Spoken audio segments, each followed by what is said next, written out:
Can a cheesesteak sandwich and mozzarella sticks really be combined into something delicious? Or am I setting myself up for culinary heartbreak? Let's find out.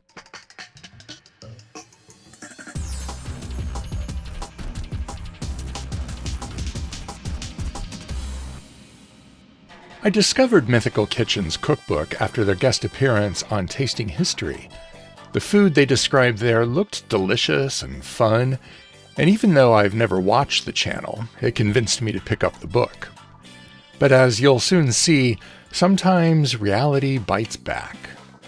Have you ever had a kitchen project go frustratingly wrong? Share your stories in the comments, and let's dive into this mess together. Mythical Kitchen is famous for extreme dishes. After seeing their collaboration with Max Miller on Tasting History, I had high hopes, but as I flipped through their cookbook, I realized this was more comedy than cuisine, with silly photos but frustratingly few images of the actual food.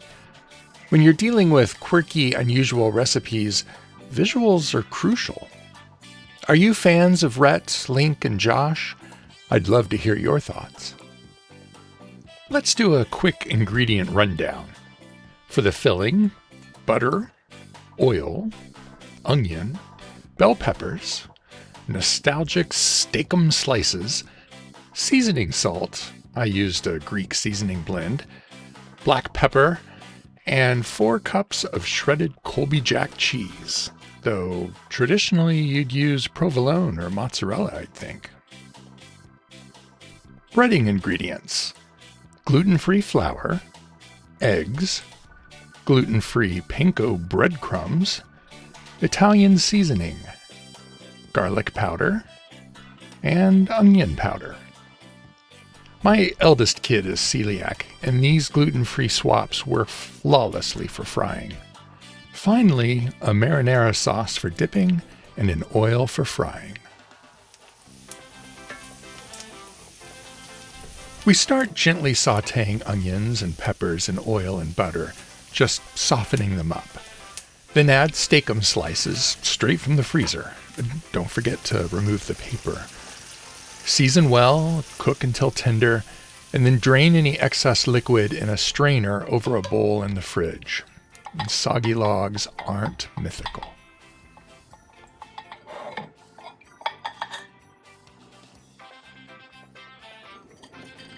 Next, mix chilled filling with Colby Jack cheese, spread it into a tray, and then freeze it to firm it up.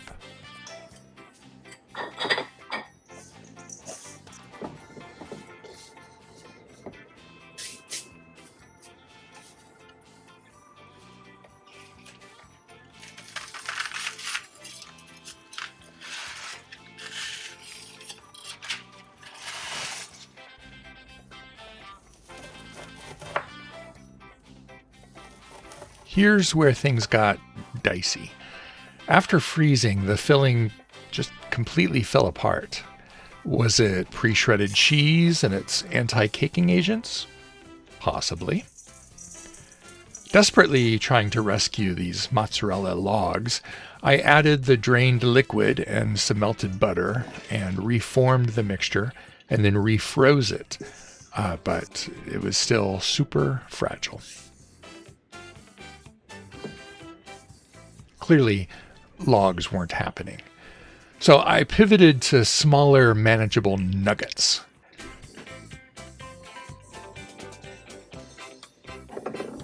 Flour, eggs, and seasoned gluten-free panko made up the prestige, as mythical chef Josh calls it.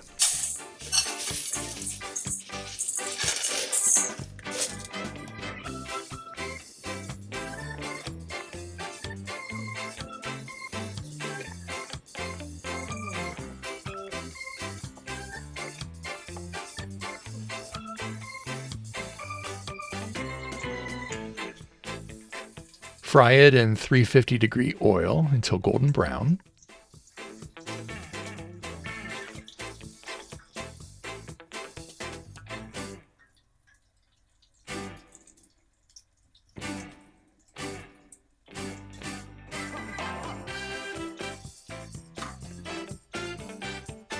And after all that, we got Colby Jack nuggets with beef, onion, and pepper hints. Honestly, I missed the classic cheesesteak sandwich flavors paired with real mozzarella sticks. The texture was off, the flavors were muddled, and the payoff didn't justify the effort, not at all. I mean, I guess. I'm not mad at them. I don't know why they're not. It's not as good as a Philly cheesesteak. It's not as good as a cheesesteak. It's not bad. A stringier cheese and better binder might have saved the day. Lesson learned. Some classics are classics for a good reason. I think I'd rather have a Philly cheesesteak with a side of mozzarella sticks.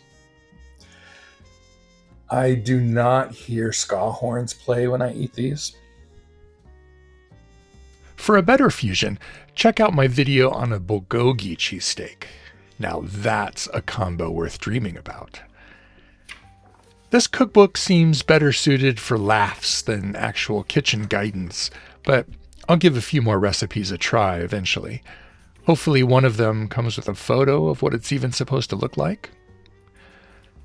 Thanks for joining me as we tackled another random recipe from my eclectic cookbook collection.